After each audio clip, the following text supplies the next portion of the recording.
wabarakatuh. Perkenalkan, nama saya Dinda Fardila dari NIM 230304452.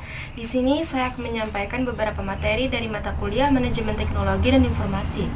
Sebelum saya melanjutkan penyampaian materi yang akan saya jelaskan, terlebih dahulu saya ingin menjelaskan mengapa saya memilih jurusan manajemen dan bagaimana prodi manajemen di Universitas Muhammadiyah Riau. Alasan saya memilih jurusan manajemen adalah karena jurusan manajemen itu prospek kerjanya menjanjikan, banyak pilihan dan juga jenjang karirnya yang menarik, dan prodi manajemen Universitas Muhammadiyah Riau sangat baik bagi saya karena cara pembelajarannya yang efektif dan cukup mudah juga untuk dipahami. 1. Teknologi informasi. Teknologi informasi merupakan istilah umum untuk teknologi yang membantu manusia dalam hal membuat, mengubah, menyimpan, mengomunikasikan atau menyebarkan informasi. 2. Perlunya teknologi informasi. Banyak sekali manfaat yang bisa didapatkan dari adanya teknologi informasi, yaitu lebih mudah dan cepatnya dalam melakukan proses komunikasi. Proses perdagangan dapat dilakukan secara elektronik dan mudahnya akses terhadap suatu informasi. 3. Perlunya sistem informasi. Sistem informasi penting karena membantu dalam mengelola data, memperbaiki efisiensi operasional, dan meningkatkan pengambilan keputusan. Dengan sistem informasi yang baik, organisasi dapat mengoptimalkan proses mereka dan meningkatkan kinerja secara keseluruhan. Materi kedua yaitu 1. Komponen hardware. Komponen hardware disebut juga perangkat keras yang di dalamnya terdapat input dan output. Perangkat input atau perangkat masukan adalah perangkat yang memiliki fungsi memasukkan data ke dalam sistem komputer. Contohnya dari perangkat input yaitu keyboard komputer.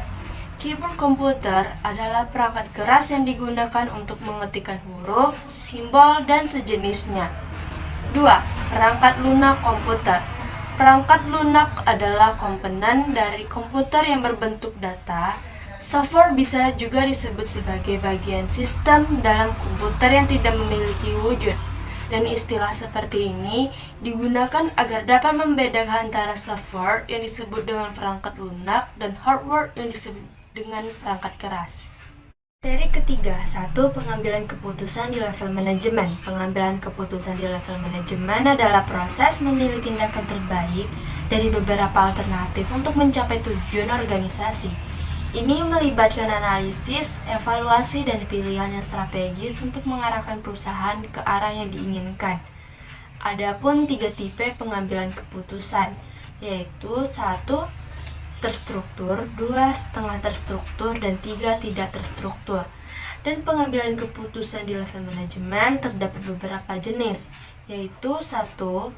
Manajemen puncak, 2. Manajemen menengah, dan 3. Manajemen operasional. 2. Sistem penunjang keputusan. Sistem penunjang keputusan merupakan sistem yang dapat membantu pada saat pengambilan keputusan dalam bisnis atau organisasi.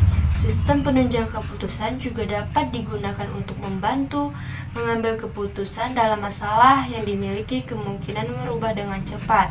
Sistem penunjang keputusan dapat berupa komputer atau tenaga manusia, atau kombinasi dari keduanya.